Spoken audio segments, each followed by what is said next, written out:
will you push the record button? It'll be live on YouTube. So we'll have the recording on our YouTube link. And that's the archive file that we'll use. Link that from the website. Yeah. All right. Ready? So we are now live on YouTube. And yes, you are very welcome to proceed. Thank you, Christine. Good evening, everyone, and welcome. And thank you for taking your time out this evening for the early neighborhood notification meeting. We appreciate your time. We know that you're about to go to dinner, and so we want to be as clear and precise as possible. So we wanted to start right at 5:30 and end at 7 to respect everyone's time. I'm trying to go to the next slide here. Why can't it doesn't move? And we want to make sure that the participants tonight have the ability to choose your preferred language. So we have in English and Spanish ways that you are able to access the interpretation room. And we have Sage Bird as our translator. Thank you, Sage, for being with us this evening and helping us to translate for the Spanish-speaking community in Santa Fe. I also want to say that these are instructions now, and they'll come up again at the end of the presentation. At the end of the presentation, there's a question and answer period. So we encourage people to jot down their questions as you're listening to the presentation so we can respond to comments and questions at the end of the presentation. Here is the agenda. I'm Daniel Hernandez. I have my own firm called Proyecto. I'm the redevelopment manager for the redevelopment of the Midtown site, and I work closely with the Office of Economic Development. My colleagues, Richard Brown, Lee Logston, are in attendance, and you'll be hearing from them this evening as well. I'm going to turn it over to Rich to make a few comments before we move on into the agenda. Rich Brown. Thank you, Daniel. And good evening, everyone, and welcome to tonight's Midtown Master Plan and Rezoning ENN presentation and discussion. My name, as he said, is Rich Brown. I'm the director of the city's Community and Economic Development Department, which includes the redevelopment of the Midtown District. After 2.5 years of effort, we're excited to get to this stage of our progress. As in back in March, the governing body approved a 9-step actions resolution that includes the rezoning of this parcel. We cannot begin to reimagine what the center of the city parcel can be in the future if we don't complete the rezoning and entitlements process. Changing the zoning from residential to commercial is the first step required in achieving the long-term and desired uses identified by residents during the community engagement for the site, such things as affordable housing, retail, and educational uses. Our team tonight will take you through a thorough look at our proposed rezoning plan, our land development and master plan, RFPs for use of our legacy buildings, and what will happen next. We will also announce that I've set aside funding for continuing community education as this rezoning and master plan starts to take shape. Before I turn it over to the team, should you have any questions about temporary usage, such as homeless encampments or any other short-term uses that have been publicly discussed, proposed, or considered, this ENN presentation will focus solely on the permanent land uses for this site, like the master plan and zoning of this district, as well as certain adjacent government-owned lands. Hence, we will not be taking comment on these types of short-term uses. Though a town hall will be taking place on July 28th on this project, so look forward to that in your inbox or on our website and later today to be discussed. And finally, I'm excited about the summer of action around Midtown and look forward to your feedback. With that, I want to first thank Sagebird for her translation services, and then I'll turn it over to Daniel and Lee and take it from there. So thanks, and we look forward to your comments. Thank you, Rich. I'm going to go to the next slide now, and we want to hear from our city planner, Maggie Moore, who's a planning manager, to introduce the purpose and the guidelines for an early neighborhood notification meeting. Hi, Maggie. Welcome. Hi, good evening, Daniel. Thank you. Yeah, good evening. My name is Maggie Moore. I'm the planning manager for the City of Santa Fe Land Use Department. I want to welcome you all to tonight's official early neighborhood notification, or ENN, meeting for the Midtown Master Plan proposal. The requirements for tonight's meeting are outlined in Chapter 14-31, Review and Approval Procedures. This section of our city code addresses the intent, applicability, noticing requirements, and guidelines for all early neighborhood notification meetings. Prior to this evening and going back several years to 2016, there have been planning sessions, design charrettes, and community events surrounding the Midtown site.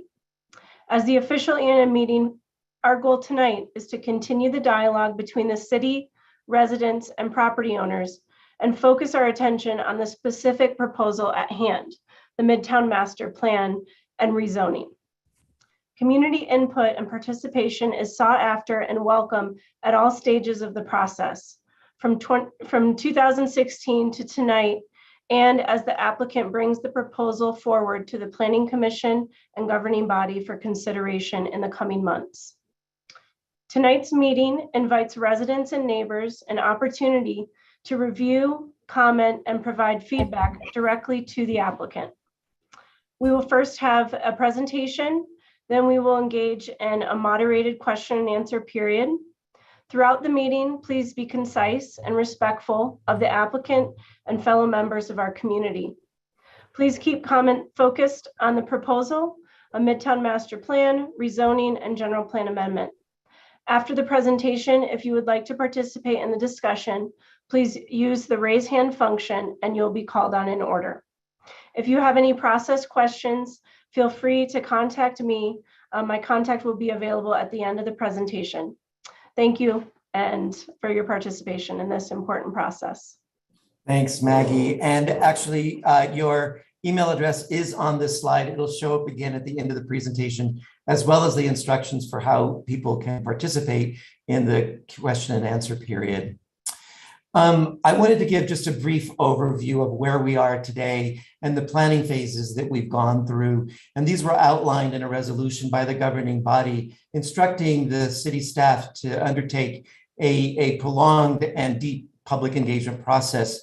It started in 2018 when the site actually was transferred to the city and the city's control. The city immediately mobilized to do concept planning with people in Santa Fe, and out of that came a visioning plan and some goals that people wanted to see at Midtown. That set the foundation for what would happen into the future as we began getting into the nitty-gritty of a master plan and a zoning and a land use zoning. We regrouped again in early 2021, and we held listening sessions. There were a series of workshops with community organizations, talk a little bit more about that later. And then that led to some initial drafts of the plan. And what we are doing tonight is presenting the master plan and the land zoning based on all of that information. So we're now in 2022. We want refinements in the plan. We want to hear from you about whether ideas that you've expressed, the major significant goals, vision, and preferences, recommendations have been captured. And we'll give you ways of accessing more information as the plan unfolds over the course of summer. So again, for all of you who have participated in previous workshops, and again tonight, thank you so much for participating and informing us and the plan that will begin to unfold this evening. That work that you all have done together with us has generated two plans. One is the land development plan, which primarily is the master plan and the land use zoning. The master plan is the way that the site will look, street patterns, blocks, parcels, where development will occur. The zoning is what allows something to get developed on that land. Those two work hand in hand. And so that's why we're going to focus a lot tonight about what we heard from you and how they play out in a master plan and a land use zoning proposal and application. The other plan that will be generated based on the information we heard is more of a policy document, meaning housing affordability, access to jobs, arts and culture, programming public space, governance over the implementation of land over the course of the development years to create the Midtown Center. That plan has been greatly informed by more recent engagements with community organizations in Santa Fe, and it is structured around a sustainable development framework around environment, economy, equity, and culture. That will begin to unfold next month, and we will have workshops around the community development plan as well as the land development plans. So we're now going to go into the more formal moment of our presentation this evening, which is about the master plan and the land development plan. I'm going to put myself on going to take my video off so that we can focus more on the presentation itself. The presentation is, again, being hosted by the City of Santa Fe and specifically the Office of Economic Development.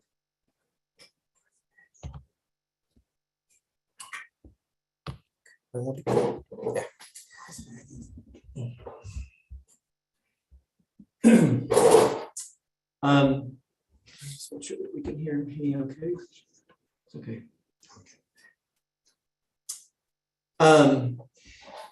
The Midtown site is geographically located within the urbanized area of the city of Santa Fe on a previously developed site.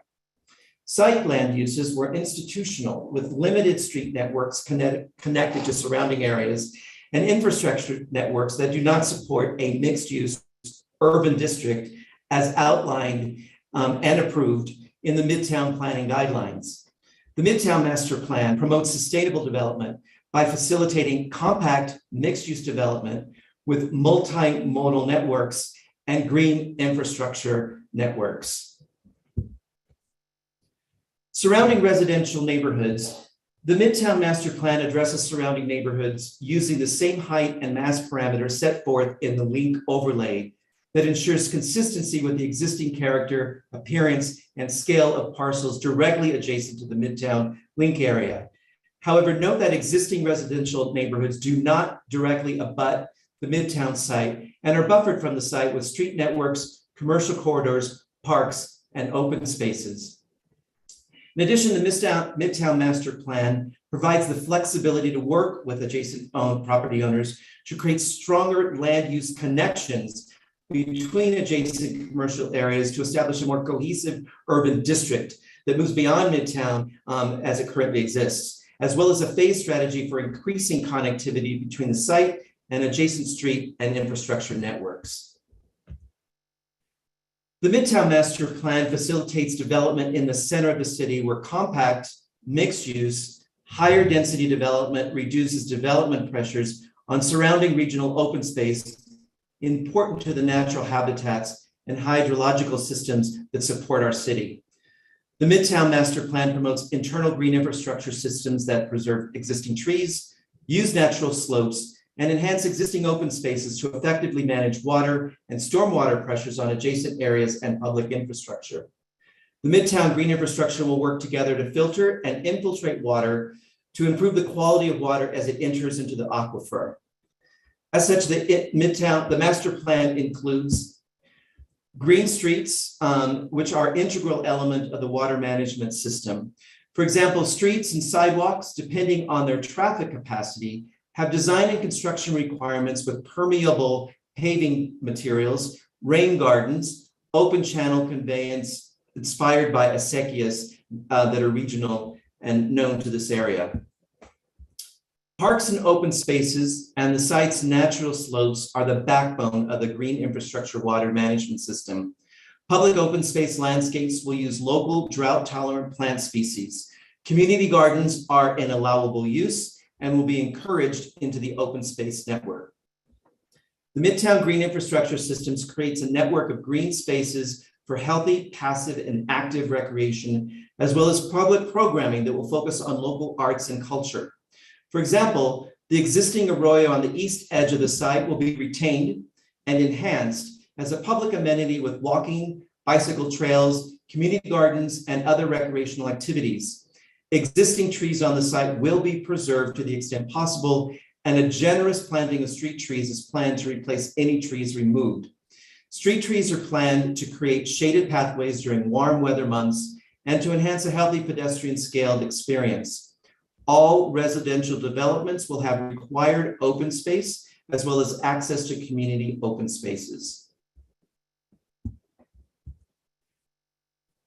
The Midtown Master Plan is consistent with the city's general plan for growth and development and land use laws and directly addresses the general plan's 10 themes: affordable housing, quality of life, transportation alternatives, economic diversity, sustainable growth, character, urban form, community-oriented downtown, and mixed-use development. The Midtown Master Plan requires a rezoning of the Midtown site to a C2 planned unit development.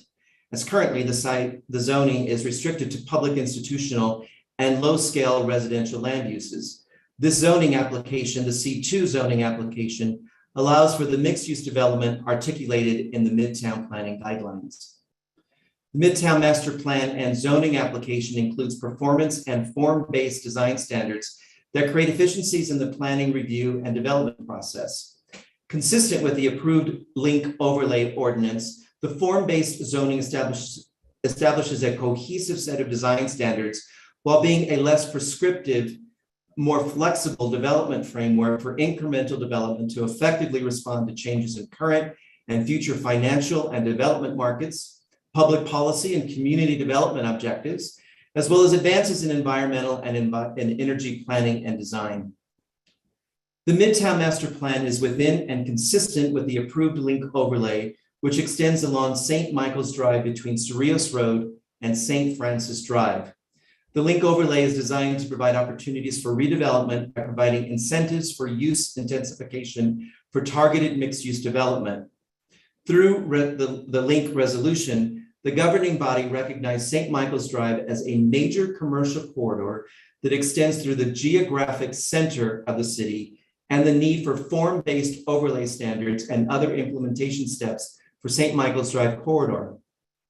The resolution also recognized the potential for greater economic benefit and community living that can be achieved through a mix of uses, enhanced multimodal options, pedestrian bicycle friendly corridors, establishing neighborhood gathering spaces, and by the beautification of the roadways themselves.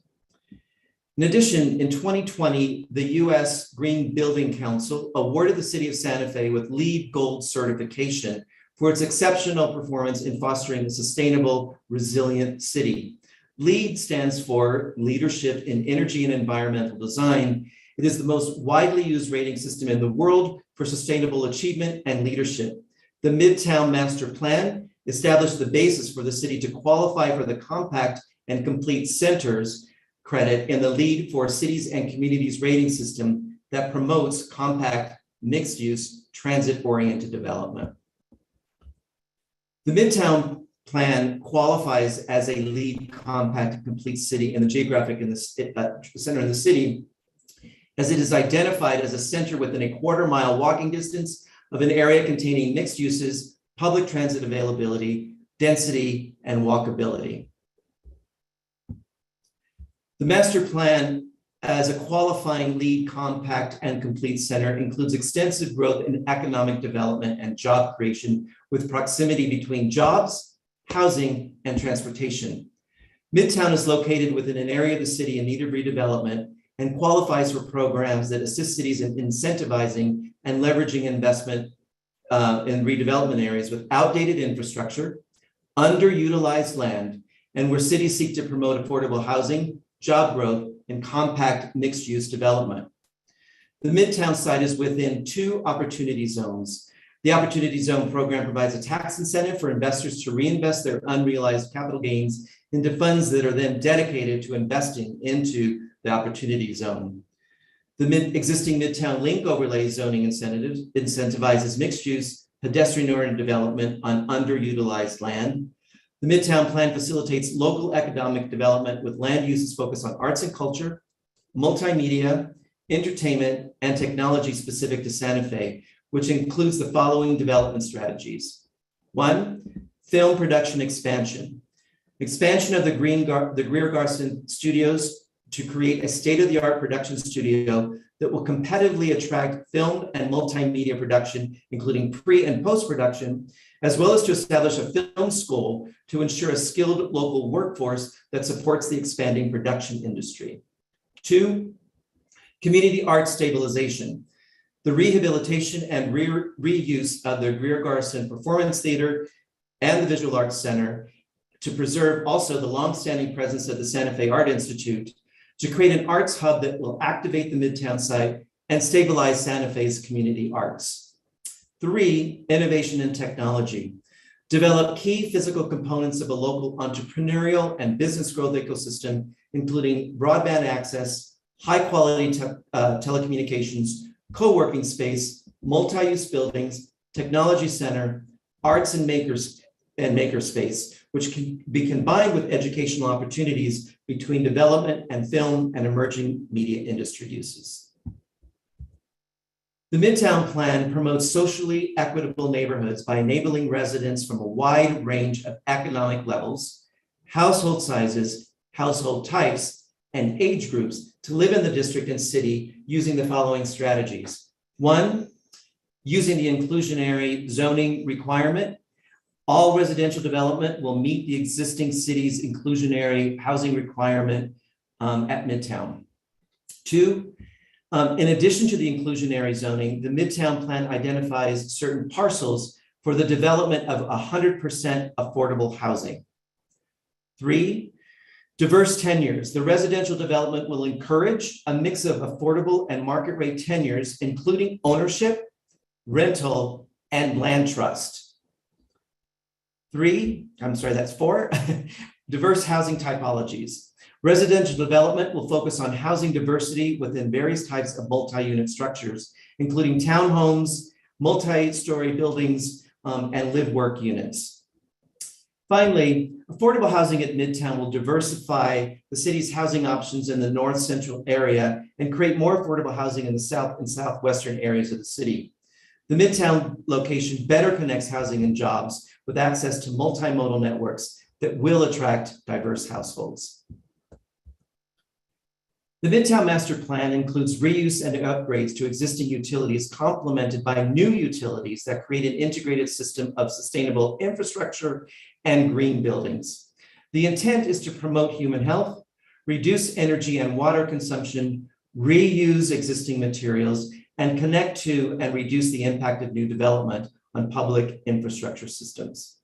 In addition, LEED, the USGBC LEED Green Infrastructure and Building Credits will be pursued in city RFP solicitations for development. Future development will be required to have all electric appliances, including heating and cooling systems, thus eliminating the future need for natural gas. The Midtown Master Plan includes a variety of integrated standards to reduce indoor and outdoor water consumption. First, indoor water use reduction. All newly installed toilets, urinals, private lavatory faucets, and shower heads that are eligible for labeling will be WaterSense labeled or a local equivalent specification. Indoor water reductions will be designed to comply with LEED credits for indoor water use reduction. Secondly, outdoor water use reduction. Outdoor water usage reduction will be achieved by reducing the project's landscape water requirements. Reduction will first be achieved through plant species selection and irrigation system efficiency.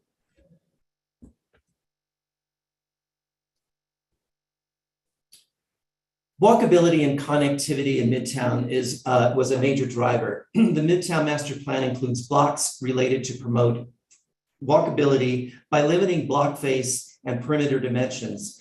This provides a high degree of connectivity and intersection density, which diffuses traffic throughout the site and provides multiple route options for pedestrians and bicyclists within a mixed-use district to connect people to jobs and housing, as well as surrounding transit systems.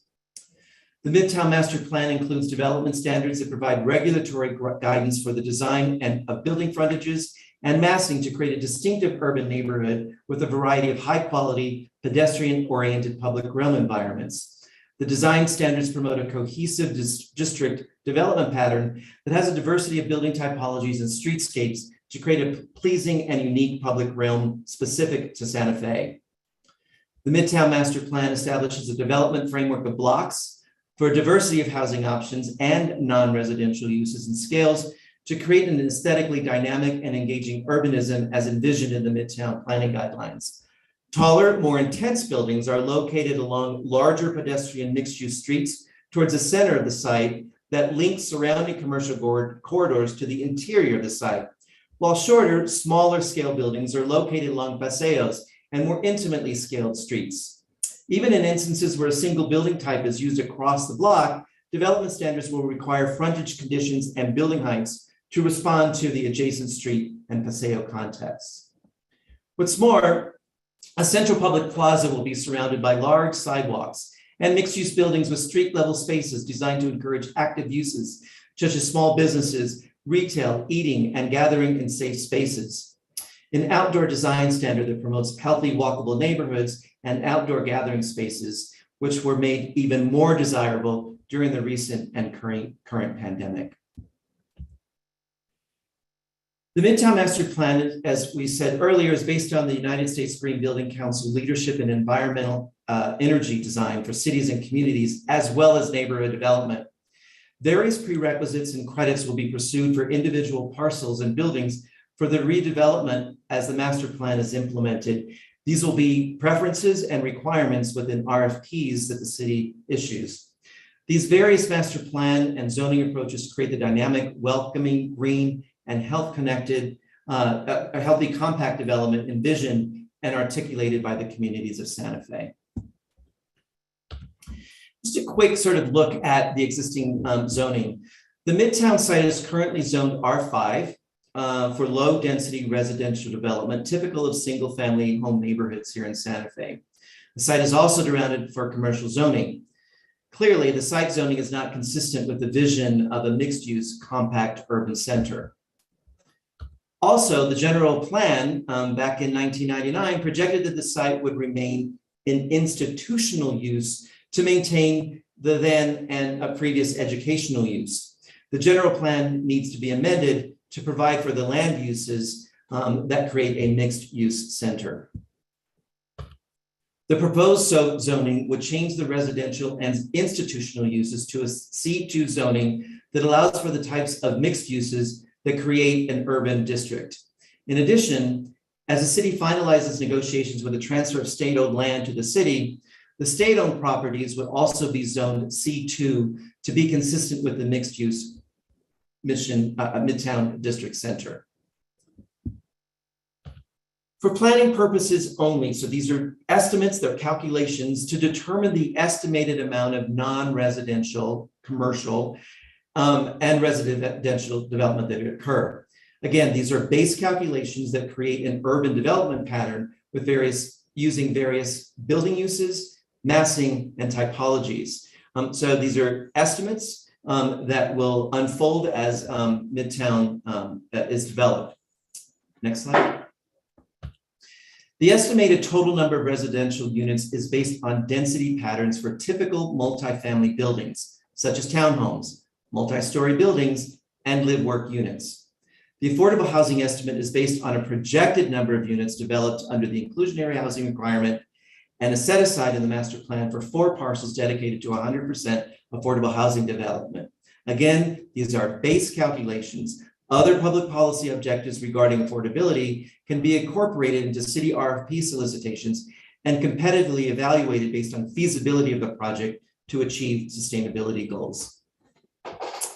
That concludes the more technical element of the presentation.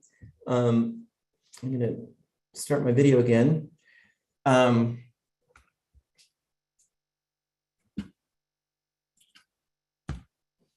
And I do want to go back to thanking everyone this evening for participating, and a special reach out to the Midtown engagement partners that were with us in the fall mostly and summer of last year and into the beginning months of 2022, and the amazing work they did to bring various voices that we hadn't seen before in this planning process. So again, I want to a big reach out to the Midtown engagement partners for being so helpful and in informing this process and the master plan and the land use zoning. And I'm sure we will hear from them as we move forward over the course of summer.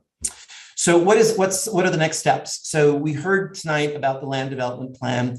Tonight is this early neighborhood notification, on July 14th. The application is not due until towards the end of August 22nd. So we will continue to be listening to voices over the course of summer, because we actually don't go to the Planning Commission hearing until October 6th. So there's lots of time for still additional refinements to the master plan. We want to make sure that we're on track with what we've heard and refine, tweak along the way over the next few months. Again, the community development plan will begin to unfold in August, and we'll see early drafts, and we'll continue to work with community organizations to make sure that the policies for implementation of the development plan are incorporated into the community development plan. Finally, these two plans will come together and be presented to the governing body starting in September for a final approval hearing at the end of October 26th. So as you see, today's July, the last date here is October. We still have some months ahead to continue refining and tweaking these plans. So I'm going to open this up now to Q&A. Christine and I will help field questions as hands get raised. And again, here is instructions for how you can participate. I do want to have people's attention over to the left there. Following the presentation, you can continue to submit questions to both Maggie, who you met earlier, and Lee. I'm going to ask you to introduce yourself. Lee is my colleague within the Office of Economic Development, who's working completely dedicated to the Midtown process. So Lee, you might want to just give a few, introduce yourself really quickly. Yeah, hi, thanks Daniel. A lot of y'all in the attendee room may know me already from my time here as a current planner, but my name's Lee Logston. I'm the Asset Development Manager for the Midtown property. As Daniel said, I am effectively the applicant's agent for this project, so I'm actually putting together the report, the various applications, all the application material that will be turned into the city. And I do want to mention that we do have our partners here tonight. We have a number of city staff that will be assisting in answering questions. We also have Amy Moran with Wilson and Company to address traffic type questions. We've got Dina Belzer with Strategic Economics. She is working on the financial end of this plan. And finally, Drew Finke from Opticos, who actually created the master plan we're speaking of. The questions we have still. Great. So Christine, if you can help me, I can't see hands from where I am. We do have several questions in the question and answer box. The first two are regarding affordable housing. So we might direct those to Alexandra Ladd. And then from there, we'll just try and juggle both the hand raising and the question box. I might suggest to attendees that we stick to one or the other. It will just help us kind of juggle answering the questions a little better. So Lee, that being said, we'll go ahead and I'll read the question that we received. It was submitted by Rylis Roybal, and it is, what are the costs of these affordable homes? Is the question, basically. There was an additional comment that $300,000 homes are not considered affordable. So Alex, I don't know if you want to take the question of what are the costs of these affordable homes going to be, or the goal price? Sure. Thank you, Christine. The answer is that the cost of these homes is going to run the full range of the folks who need these affordable homes. So our subsidized rental will be deeply subsidized and could be available for people whose incomes are very, very low, because the cost will be determined based on the ability of the person to pay. So it is a much more customized approach to providing affordable housing than people probably think happens. But specifically for affordable rental, and some of the very entry-level home ownership opportunities that we'll have. We will have a full range of prices to serve a full range of incomes.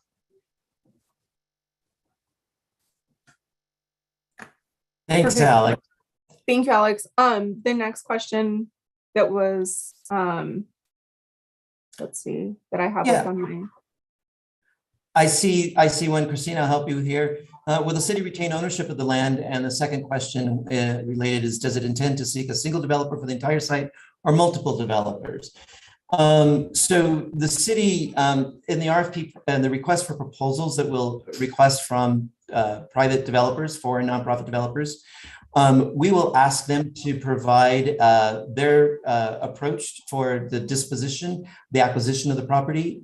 The RFPs will say that we would prefer a purchase sale agreement, but that we would consider a long-term ground lease if it benefits the project and or the city, and at the city's discretion. So that's those decisions will be made as parcels are disposed over time. Related to that, does it intend to seek a single developer or for the entire site or multiple developers? The reason why we did this master plan, a flexible master plan, is to be able to do incremental development with small developers, medium-sized developers, local developers, or we can decide to dispose of large swaths of acreages of land with a master developer. So those are decisions that the governing body and the Office of Economic Development can make as after entitlements, after October, we can make those types of decisions in the future. We know that Midtown is going to take many years to redevelop. And so those are decisions that the public can participate in into the future. And the reason we structured the master plan this way was to allow for those decisions, since the site is under city control, for those decisions to be made by the city over time. Will Lafarge Library be affected? How empty lot next to Lafarge Library, there are studies right now underway for the reuse of Lafarge Library as a public library. I'm sorry, you're talking about Lafarge Library, which is adjacent to the site. Actually, we'll have to get back to that question. Maria, who is the head librarian for the city, is not on here, and that's a question that she would have to answer. Daniel, there's another question. Will you address the historic resources on this site? I'm going to actually, Lee, I'm going to turn that to you. I can talk about the main buildings that we will be releasing, for which we will be releasing requests for proposals, which is the Visual Arts Center, Ricardo Legarreta building, the library reuse for public library, which is the Philippe Register, as well as the Greer Garson Performance Theater. Those are early projects that are going out the door. So those will be preserved. Regarding just the way that, and Maggie, maybe you can help here too, or Lee, on the question about how planning will look at the other historic resources on the site. Yeah, we do intend to look at that. We intend to do a full survey of the site. I'm not an expert in historic, and I'm forgetting what that survey is called right now, but Gala asked the question, you know what it is. And we do intend to do, along with archaeological assessment of the whole site, we will be doing a historic assessment as well.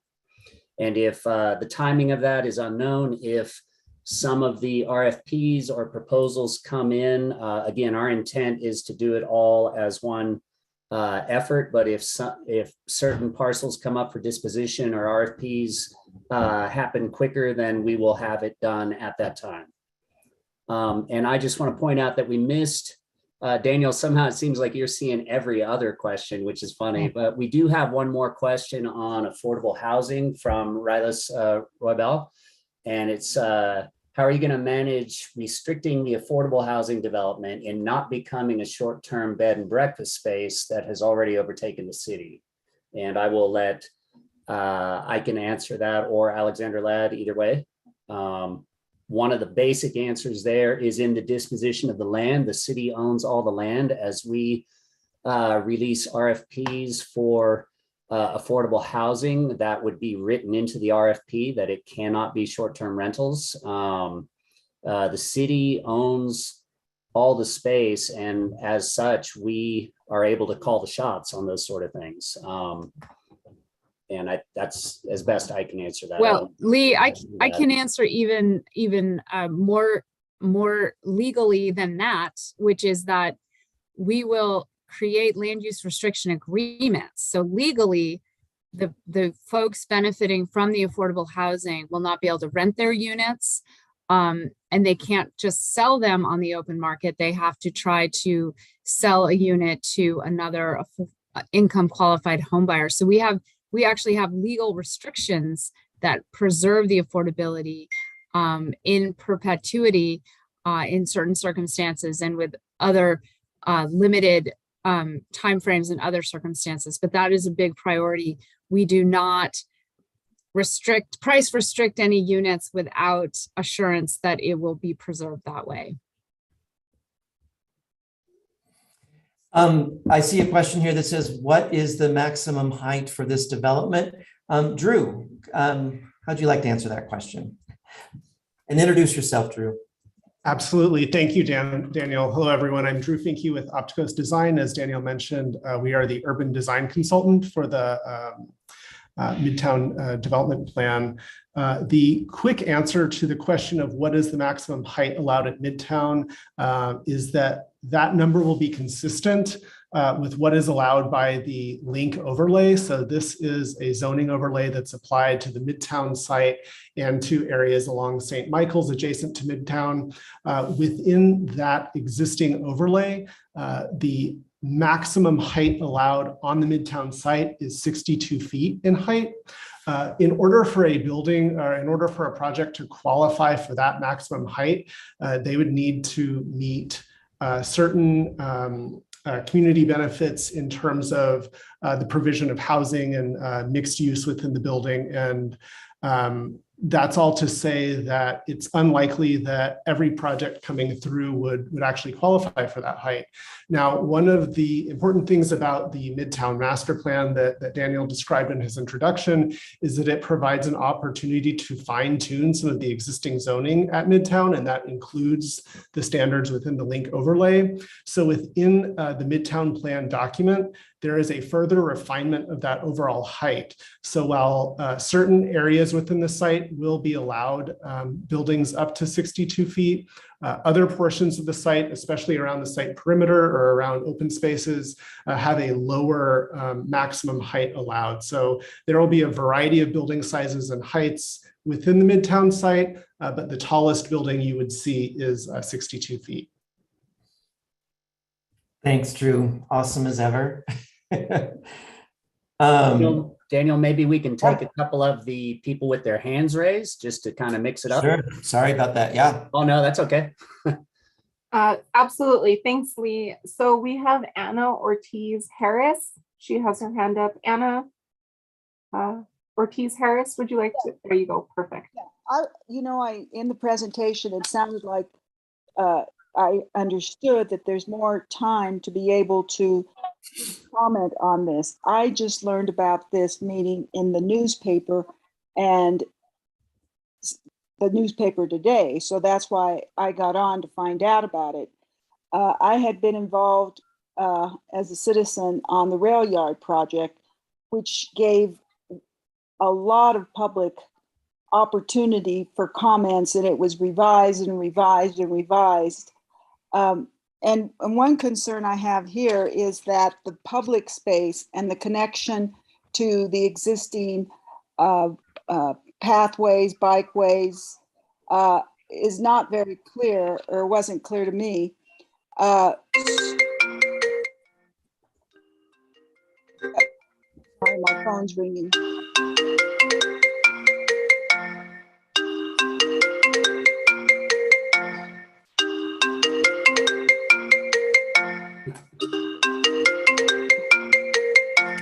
Sorry.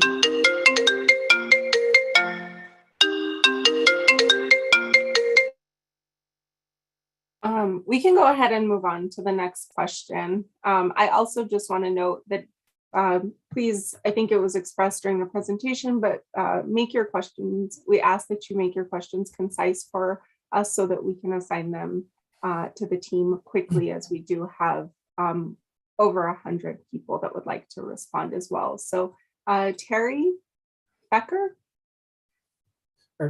I'm sorry, Christine, we didn't quite answer her. I can give a very quick answer there that we have been, we've been gathering information. Granted, this is the first time you're, quote, seeing the plan, but we've been gathering information from the public for several years on this with a very intensive effort here over the last 2 years.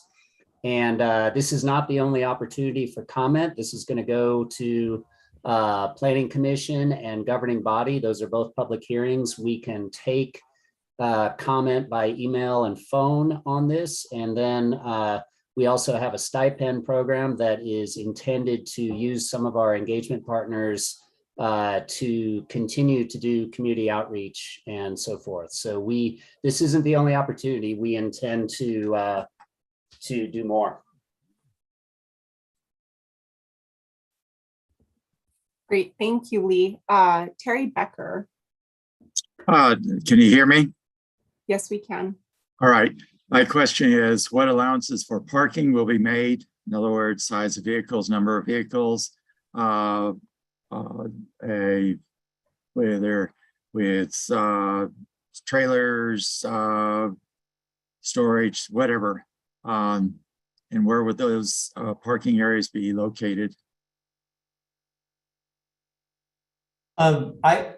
Lee, if you agree, it seems like it's a little bit of a Drew question and an Amy Moran question. Amy Moran has been our wonderful traffic and parking consultant from Wilson Company. So maybe they can contribute to answering this question. Well, maybe I'll take an initial stab at it. I can tell you that we did comprehensively look at a variety of parking scenarios. And as the traffic and parking consultant, we made some recommendations to the overall team relative to the number of parking spaces that would ideally be cited. I would leave that to Drew. I don't know that necessarily the location of that parking has been determined thus far, but certainly we are sensitive to the need for parking. And the variety and type of parking that could be required. And it is certainly something that we've looked at, and it will be documented in conjunction with this overall proposal.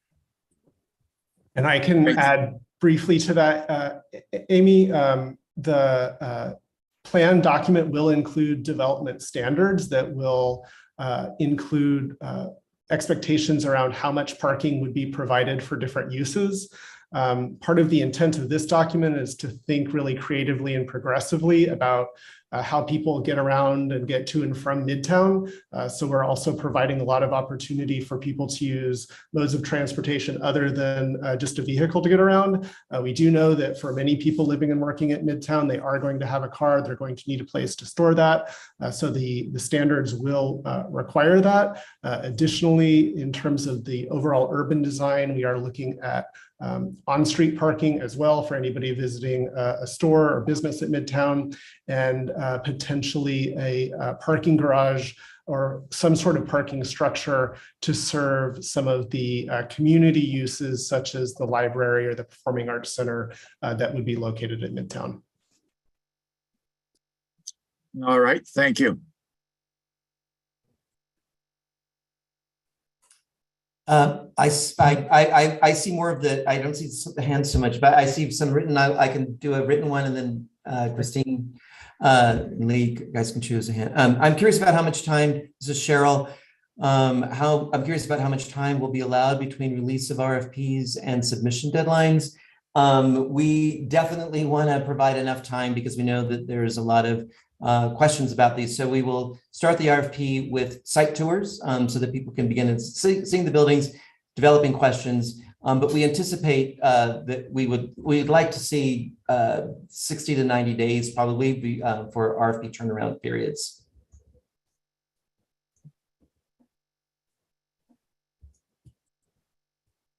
Thank you. Daniel will do another question one, which is, my question is, it's from Valerie. My question is about affordable housing.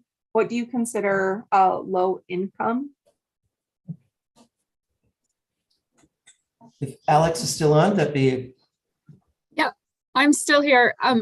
We use a statistic that is created by the Department of Housing and Urban Development that looks at the full range of incomes. So the idea behind affordable housing is that it's affordable to the person trying to attain the housing. So we won't be setting prices for the houses based on the price of the house. We'll be setting the prices and the rents based on the incomes of the people we're serving. So those incomes go down to zero, really, in affordable housing. Most people will probably, for very low income renters, would start at 30% of the area median income. And that is the statistic that we use. And the idea behind that is that housing is affordable if a person is paying no more than 30% of their monthly income for that housing.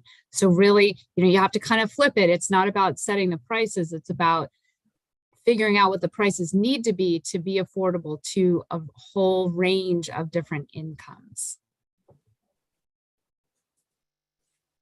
Thank you, Alex. I'm going to DNC architects. It is the intent of the master plan that is executed and developed by a large, is it the intent, sorry, of the master plan that is executed, developed by a large single developer, or will smaller developers be allowed to participate in this project? So it's a similar question that I answered earlier. The master plan is designed to be able to dispose of parcels or large acres of land. And those are decisions that the city can make as they move forward with the implementing the master plan. We wanted to make that level of flexibility built into the master plan and disposition process. So we're hoping for both. Perfect. Daniel, there was one other one by Gala Betchel that was, what is the current open space square footage at Midtown? Yeah. Gala, thanks for asking that question. It actually, Drew, if you don't mind answering, I have it off the top of my head. Happy to, Daniel. I saw that and I was looking that up to give a complete answer here. So if we think of sort of a standard park, something like the plaza or a playground that might already exist in Santa Fe, with that type of open space, the plan shows 6.4 acres. Now, in addition to the sort of standard type of park space that you might think about, there are other types of open space that the plan would require a future development as well. So this includes open space within future development. So these would be things like courtyards or outdoor spaces that might be accessible to the public as part of a mixed use building, for example. And in addition to that, the plan calls for a series of pedestrian passageways, paseos throughout the site. So when we add those types of open space in as well, that brings it up to about 28 acres.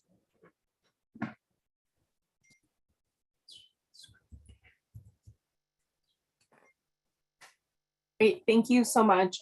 We have another similar question, Alex. I think you kind of addressed this, but what income is considered very, very low?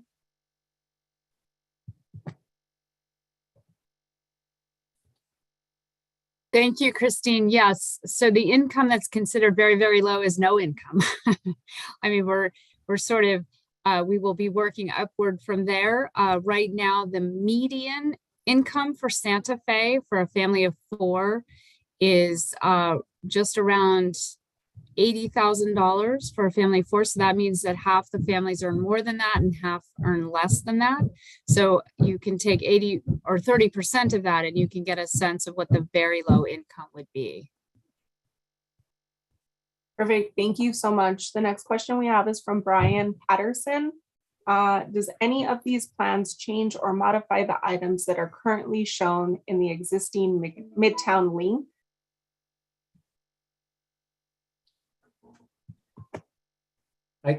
I can answer that. If Brian's intent is, does it change anything for all of the links surrounding the Midtown site? No, it changes nothing there. And as Daniel said earlier on in the presentation, The design guidelines for the Midtown campus are complementary to what already exists in the link overlay, because the link overlay does, already cover the Midtown site. And one of the provisions mentioned also earlier in the existing link already, that this is not changes, that slightly higher height is allowed for the Midtown site itself, 62 feet as opposed to 52. Do we want to maybe take a few people with their hands raised to kind of even things out? Sure, we can swap back over. Unfortunately, someone's, I don't know what happened with their name. It just kind of jumped, but Youth of Santa Fe Earth Care.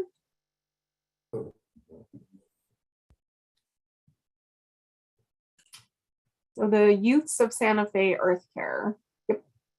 Mi nombre es Yasmín y me gustaría saber si aclararan su punto de parcelas para vivienda 100% económica, porque en otra pantalla ustedes tienen que solamente 20 a 30% es accesible a los hogares de ingresos medios o bajos.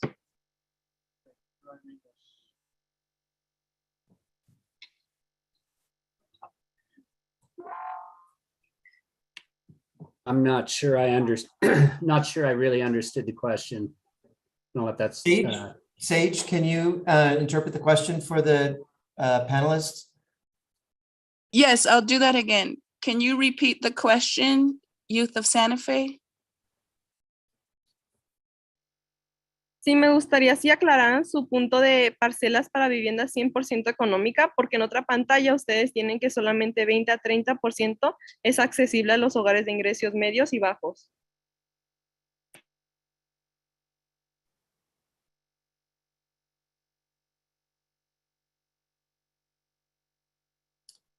Sage, we can't hear you.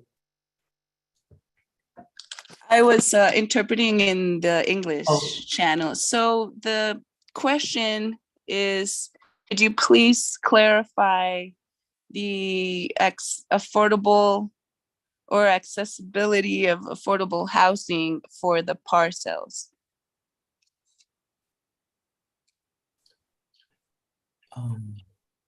She wants a clarification on the 30% of the family's income being used for housing.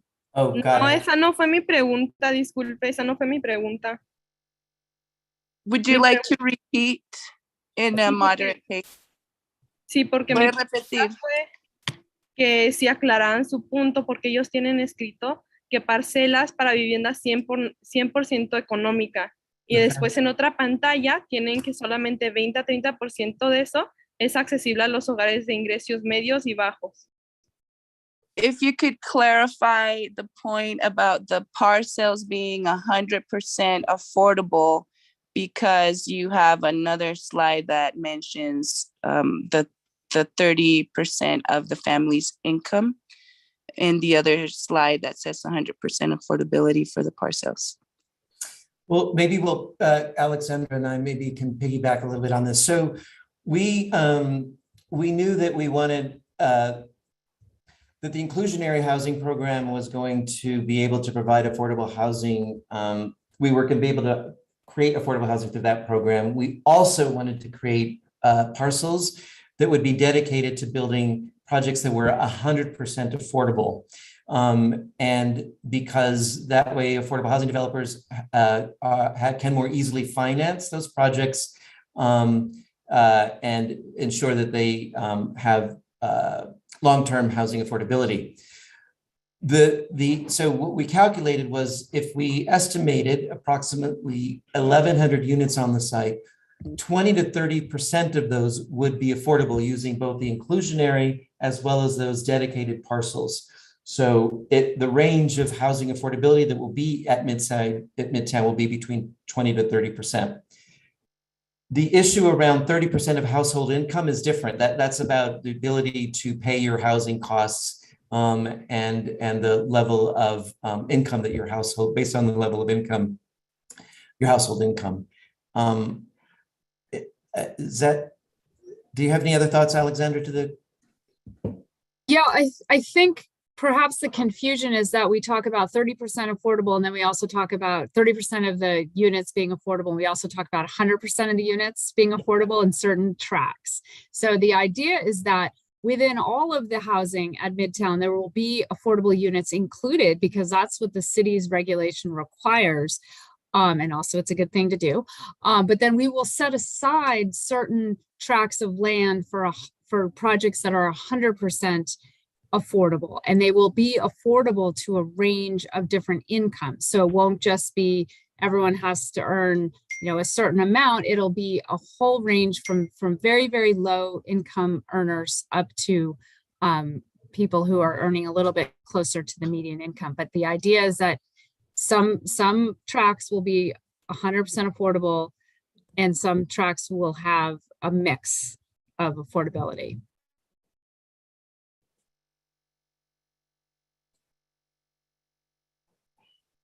Great, thank you, Alex. We will take one more. We could take Juana.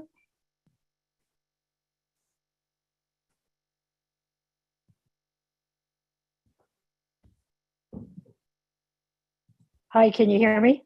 Yes. I have a couple of questions about the housing.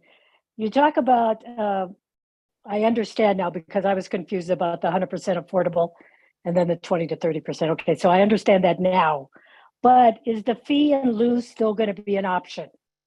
And also, when you build these units, are you taking into consideration accessibility for disabled people who have mobility issues? Because a lot of the units that are being built today do not.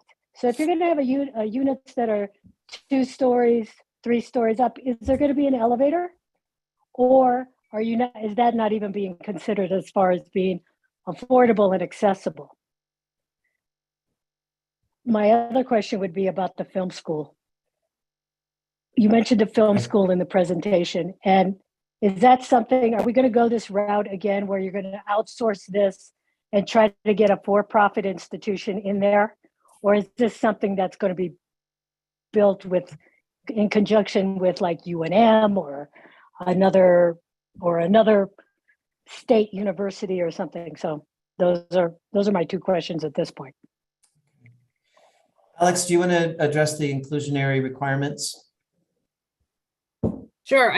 We will implement our regulation exactly how it's written on the site, but we will also perhaps allow flexibility across the site so that one site might be less affordable so that another site can be more affordable within the property. Does that make sense? Like we're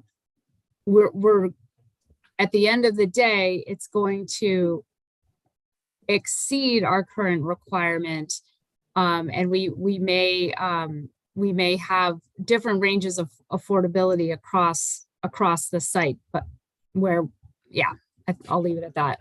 Okay, I think just as a little add-on to that, the value of the city controlling the property and going through this entitlement and writing the community development plan is that as we dispose of property, individual dispositions through the RFP process can begin to refine and dictate the kinds of responses that we want to see from the private, for-profit, nonprofit developers.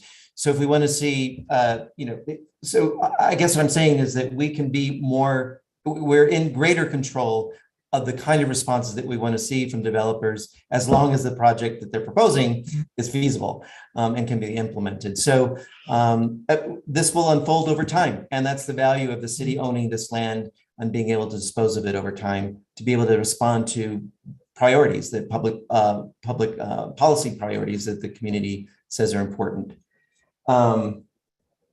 I think, Daniel, to the access issue for folks with disabilities, our modern building code includes specific requirements that units are accessible and that a percentage of units are fully accessible to folks. So anything that's built now is going to be way better than anything that was built, even 20 years ago.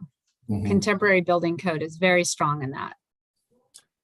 That plus, and you'll see it in the community development plan, is that we're using the LEAD neighborhood development program, which we mentioned in the presentation. There's one of the credits is about visitability. So it's not just meeting the basic American Disabilities Act responsibilities, but also visitability, meaning you may not have a disability or have some physical, something that prevents you from circulating through the house, but someone who visits you does. So the idea is that these units will meet that credit, so that we're thinking in advance of people as they move through the life cycle, of things that may happen to them. You asked a question about the schools, the film school. We will write into, so the film school RFP will go out in August. In it, we will ask for proposals of how they, of film schools they might bring to the table as part of their proposal. But we've also been in discussions for several years now with both the Santa Fe Community College as well as the UNM film schools to participate as well. So that's still to be determined.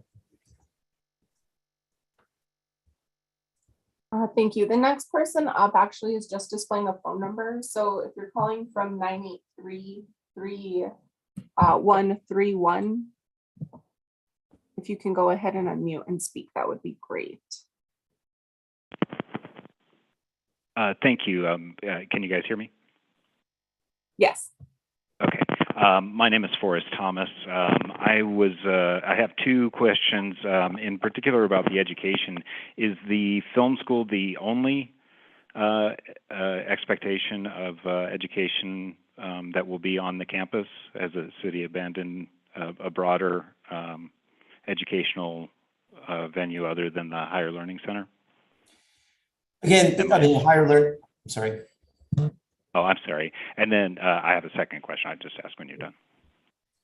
Oh, so yes, I mean, recognize that the higher education center so in such close proximity, we don't want to be redundant or competitive with an existing institution and the stuff they're doing there.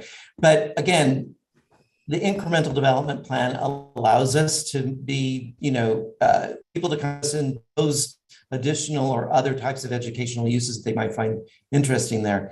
I know that Maria at the public library is also in conversations with local higher ed institutions about doing programs out of the public library complex. So again, those things are unfolding and they'll continue to unfold over time. We didn't want to be over prescriptive on these kinds of things. And so we want to be in response and opportunistic mode. And we think that this master plan allows us to do that. Okay, yeah, I was just asking because it didn't appear that there was space dedicated for those types of uses other than for the film school component of the education. My other question is about the accesses out of the campus going through other properties. There's several accesses out to Cerritos Road and out to St. Mike's that go through neighboring properties. How is that planned to be handled? I own one of those properties and have not been contacted about that at all. Those properties, sorry. Yeah, no. Dina and Drew, would you feel comfortable answering that question? Yeah, I think the intent is for the city to work with the adjacent property owners. Obviously, this is just a first cut, and this is also intended to be a rezoning of the Midtown property itself. But eventually, you will be contacted, obviously, to look at the feasibility of implementing those plans. And Dina, if I can add to that as well, the transportation study that was done as part of the planning process didn't assume access to those connections. So the transportation planning that was done only looked at connections that could be achieved through land that the city already owned or through some other means of accessing the street where we can rely on those connections through existing properties in order to demonstrate the feasibility of the development plan. Amy, did you have anything you wanted to contribute to that too, or you're good? Yes, I was just going to mention that we have, maybe just to supplement what Drew added, generally speaking, we're looking at the existing points of access, and we have demonstrated through the traffic study that those as Drew referenced, access points that go through city-owned land will be sufficient to accommodate vehicular traffic. Some of those other access ways that were shown on the plan are specific to pedestrian and bicyclists. Thanks, Amy. Lee, Christine, do you want to choose a hands up or? I have one more quick comment okay. on that. Sorry if I may. Would the city entertain any sort of a land swap for access?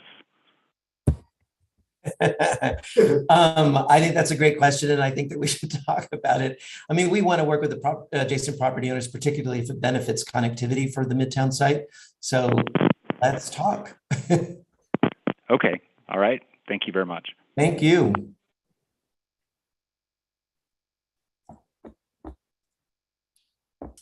All right, we can go to, Lee, do you want to go to a few written questions? Sure. All right, one of them is, has there been a traffic study for the 1,100 units and parking? That was from Jill. Yeah, and that question was essentially answered earlier on by Drew and Amy. Amy is working on the traffic study and assessment, as was just mentioned. And as Drew mentioned, you know, there is parking provided in the plan. Lee, if I may just maybe add one more comment as it relates to traffic. I want to applaud the land development team as they were looking at this site. As they mentioned, there is a varied mix of uses. I know there's been a lot of discussion about the housing on site. One of the intents was really to look at creating an environment where those folks that live here in Midtown would be able to access certain services or shopping needs, medical needs, without getting into their vehicle, that it would be a quick walk or bike within the site itself. And so that actually aims to reduce the overall number of trips, as you might imagine. If someone doesn't have to get out of the car to go pick up some food or go to the library and grab a book, they can do that through walking. So I think that's an important thing to remember as well.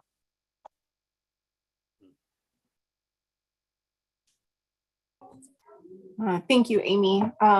Elio Galavis.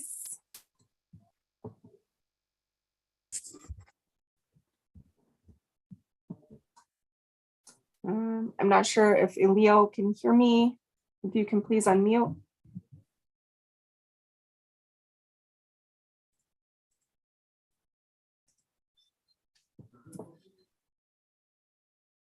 Okay.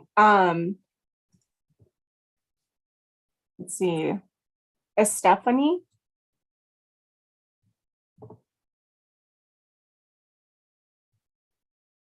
Hello, my name's Akira. So we have two questions and we want to ensure that they're both going to get answered because it's by us youth. So the first question is, how can you ensure and how can we hold all of you accountable for like ensuring that our neighborhoods are not going to get gentrified? Like, we want to know that our livelihoods, our families, everything won't get gentrified by extremely rich people coming in and having a housing, and we have terrible housing and there's none for us and it's gentrifying everything.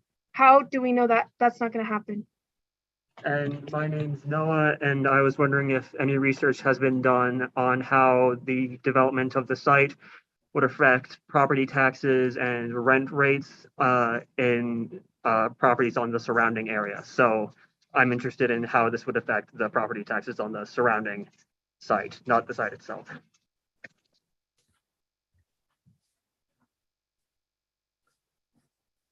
Daniel, excuse me, Daniel, do you want to mention, I think the community development plan addresses some of this with policy recommendations? Yeah, thanks, Lee. I think, there is always a concern about the unintended consequences of development in cities, particularly when there's adjacent neighborhoods whose land values are often affected.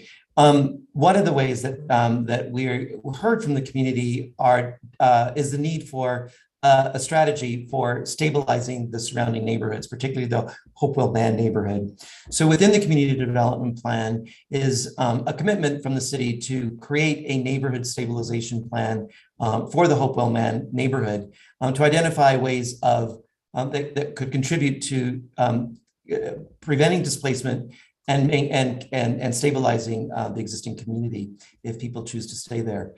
The other thing too that is a broader citywide policy is production of affordable housing is extremely important to always work against increasing land values because of a lack of availability of homes. So by increasing production, which there's an opportunity at Midtown to increase production, that's also a mitigating factor on the negative, on increased housing prices. So it's again, cities, they're complex economic structures, and it's the role of an office like the Office of Economic Development in partnership with the Planning Office to figure out what strategies they have, what tools they have as a government to begin managing these economics in neighborhoods. There's no guarantee that any city can give, but there are ways to mitigate it. And the more that a community organizes with city partners to identify resources to bring into the community, you have a better partnership and strategy and opportunity to actually defend yourselves against displacement. Dina, do you have any other thoughts? Yes, I would just say that there's been a lot of academic research that's been done in the last year in looking specifically at household displacement, not at neighborhood change. And there's been a lot of neighborhood change in Santa Fe. I want to really acknowledge that. But this research has been done in conjunction with the idea of, does new development cause displacement? And what do you do to offset that? And this research is pretty specific in terms of number of households that are displaced, kinds of households. And the numbers are actually such that by having such an aggressive affordable housing program, like is anticipated for the Midtown site, it's likely to be able to create, again, part of a community stabilization plan, so that as higher income people can move into the area, so can lower income people move in here, and then ensure that those people will have the opportunity to stay over time. So those are important strategies that are specific to the Midtown site. And then, as Daniel said, working with the Hopewell Man community will also be a very important part of the strategy.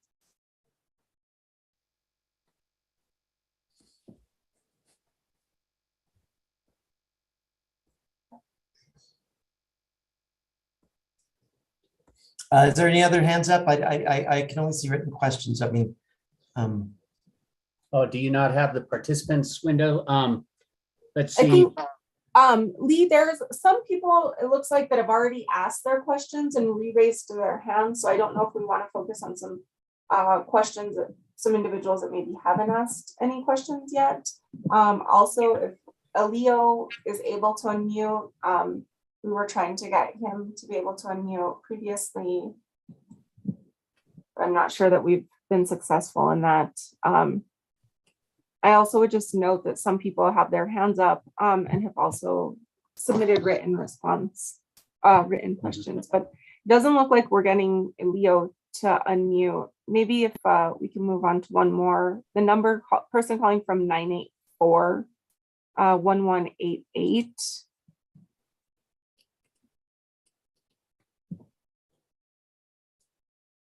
If they can unmute.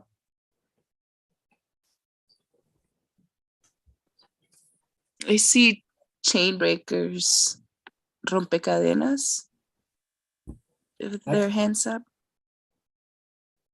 And if I can say also, Sage, can you see the question and answer box? Chainbreaker is doing a watch party right now, and they have two questions in the question and answer box that are in Spanish.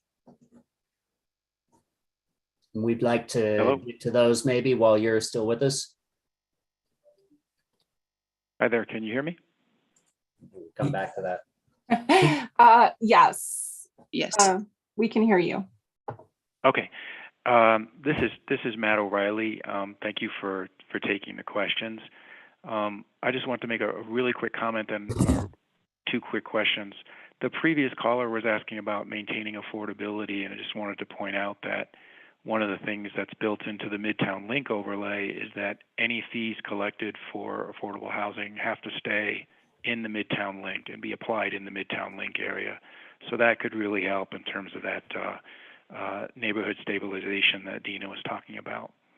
My two questions are, the plan that you showed indicates that St. Michael Hall is intended to remain, and I was wondering why and what's planned for that building. And also, the plan also shows that the Santa Fe Art Institute building is not shown as part of the campus, but it is part of the campus.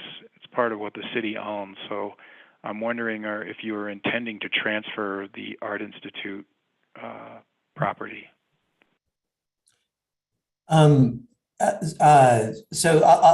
Drew and I could maybe answer. Maybe it's just a matter of illustrate the way it's illustrated, but on the SFAI.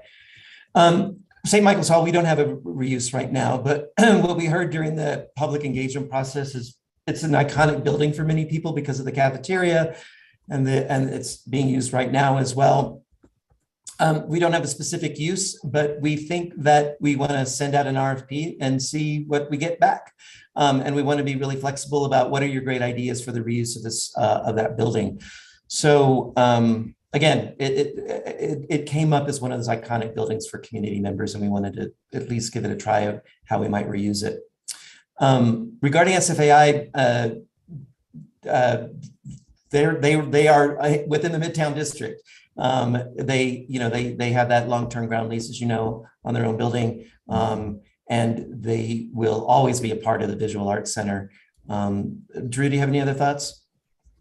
No, Daniel, I think you hit it on the head there. The map that I suspect is being referred to here is sort of the official project boundary for this specific project. And you'll notice that that does not include the building that's currently occupied by SFAI because they do have that long-term lease there. But it does include the Visual Arts Center, which is another of the Loretta buildings adjacent to that. So I suspect it's that long-term lease that is responsible for the specific outline of the project boundary in that corner. So that property isn't intended to be rezoned as part of the project?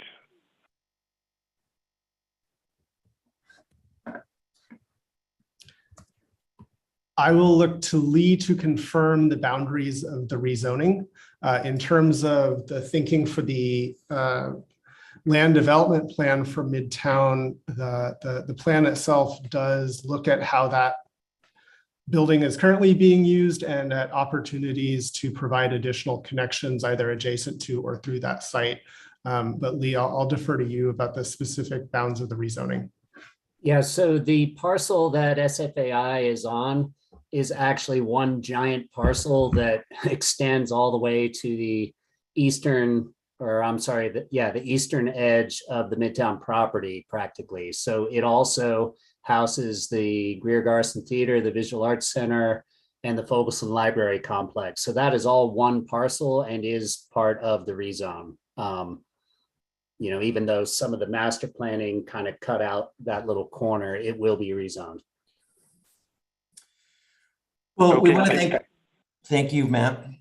We want to close out the Q&A because we want to be respectful about the time. We also want to let you know that we have been cutting and pasting all of the questions that have been written into the Q&A box, and we will respond to them. And those responses will be posted on the website that you see here. But I wanted to redirect quickly that I believe Director Brown mentioned that there is a sponsorship program called the Community Education Sponsorship Program. It's structured so that community and civic organizations that are interested in hosting events to talk about the master plan, showing the slideshow if they'd like to, inviting someone from the city to participate to answer questions at that event, and use the sponsorship money to defray costs for those events. So we want to encourage community and civic organizations to apply. There'll be small grants because we want to try to spread the money around so that we can have a lot of great events over the next few months. So go to the website, and there's a banner at the top of the website, and you'll see for more information on the sponsorship program. The site itself has a lot of information on it, and this presentation a recording of this will be downloaded onto the site as well, so you'll be able to see it. We will continue to upload information as we get it. So continue to visit the website about this planning effort over the course of the summer. I guess this is it. Again, I want to thank everybody so much for spending time with us this evening. And I also want to thank you so much for being so generous with the ways that you asked the questions and our ability to respond to you in respectful and friendly and welcoming ways. It's very important that happened this evening for all of us. So thank you so much. This is only the beginning of this final sort of stretch, getting us to the approvals process. So again, thank you. Have a lovely rest of the evening, and good night.